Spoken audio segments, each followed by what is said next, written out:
Hi, this is Kimberly Grace, and today I'm going to read to you a short fiction story that I wrote called The Staircase.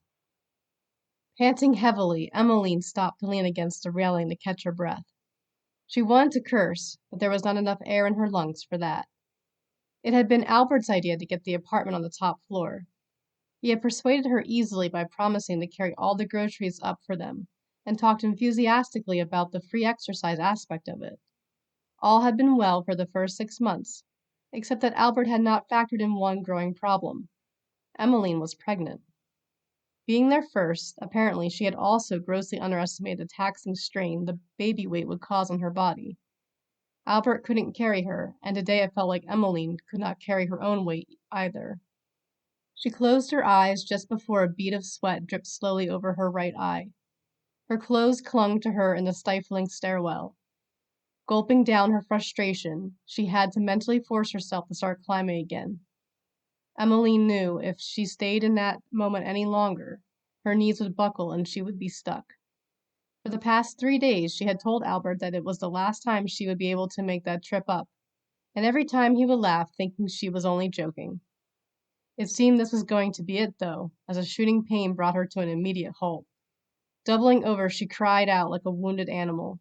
She wanted to kick herself because she had foolishly left her phone upstairs in the apartment, forgetting momentarily that she was almost 6 months pregnant and should know better. "Are you okay?" A young 20-something pretty woman wearing a bright pink workout outfit had popped her head out into the stairwell. She was holding a small towel in one hand and one of her earbuds in the other. Emeline choked down her embarrassment as she tried to straighten out her back. She must look like a gross, sweaty cow to the slender, fit lady. She waved her hand, trying to dismiss her need for help, and she had almost pulled it off too, when suddenly another sharp pain hit her square in her lower abdomen, completely blowing her cover. The workout lady rushed to Emeline's side and helped to get her to a middle platform. "Should I call you an ambulance?" "No, I'm not in labor. At least, I don't think so. My child is doing acrobatics in my stomach these days. It makes it harder to concentrate on the stairs." "Where's your phone? At least call your husband or partner." Emeline started climbing the steps. Each one she took was painful, but now she had another motivation to make it. She did not care for fake small talk with gorgeous people who looked like models. She plastered the most authentic smile on her face that she could muster, and turned to hurry up the stairs. She had only gone 2 steps when she felt the woman's arm slip under and around hers. It appeared Emeline was not getting rid of this lady any time soon. Without speaking, the two women made their way up the staircase at a tortoise's slow pace. "My name's Jolie, by the way. What's yours?" "Emma Lean." It took everything just to say her own name. Emeline was getting close to being out of breath again. She wished Jolie would give up trying to be helpful and leave her alone. This climb was torturous enough. She definitely did not need a front row spectator. "Emeline? That's a pretty name. My cousin's friend's sister is named Emeline. Who would have thought? Such a small world. Have you lived here long, Emeline?" Emeline could only nod her head as she took deep breaths and long exhales. It was probably good practice for when she actually did go into labor, but she did not see it that way. The only thing she could see was the impossible number of stairs she had left to climb and the annoying bright pink ray of sunshine babbling on non-stop beside her.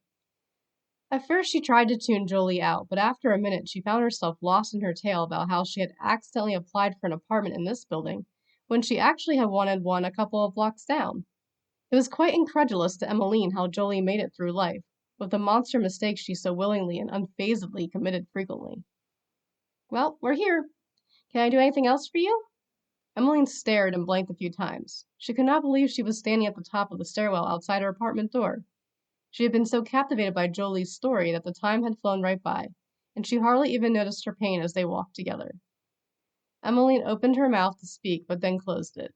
She shook her head no. Jolie shrugged, smiled, and then waved as she began to descend back down the stairs.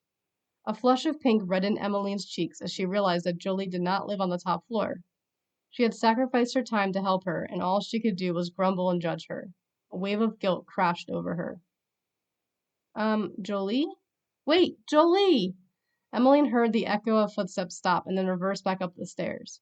Not long after, the gorgeous blonde had emerged at the top of the stairwell. This time, instead of the pang of jealousy hitting Emeline in the face, it was a wave of relief and happiness. I'm sorry to make you come back up here, but I just wanted to say thank you. I I honestly don't know if I would have made it up those steps without you. My pleasure. I like meeting new people, and helping people is a great way to meet new people. Emeline smiled genuinely and felt her baby somersault inside her. This time, instead of feeling annoyance, she felt gratitude for the reminder that she was not alone. She would never be alone. She placed her hand over her growing bump and gently patted her precious gift from God. Well, I better get going. My exercise class is about to start. I teach spin every Tuesday and Thursday in the workout room. Holler if you need anything, Em. Emmeline waved goodbye and smiled as she turned to open her door. She was about to go in when an urgent thought flooded her mind. Jolie? She did not say it loudly this time, as her confidence had begun to waver, and the fact that she was sure her new fit friend was probably already halfway back down the stairwell by now. Emmeline shook her head, realizing she was too late, and it was not meant to be. As she opened her front door and was about to step in, she heard a familiar voice calling up to her. Yeah? Emmeline? Did you call me? Oh, yes. Hi, Jolie. I just have one more quick thing to ask you. Oh, sure, what's that? Emmeline rocked back and forth on her heels a little. She hesitated slightly as she was not one to ask anyone for help or anything. Yet Jolie had been there for her even when she was not showing up for herself the way she would like. Despite her fear of rejection, Emmeline heard the words coming out of her mouth before she could stop them. Same time and place tomorrow? There was silence for a moment. Emmeline's heartbeat quickened as she realized perhaps Jolie really did not intend to see her again. Perhaps the idea of them becoming friends was all an imaginative fantasy inside Emmeline's head. Her mind started spiraling over her mistake when Jolie's lovely, reassuring voice floated up the stairwell, stopping the panic in its tracks. You bet! I was just checking my calendar. See you tomorrow, Emmeline. See you tomorrow, Jolie.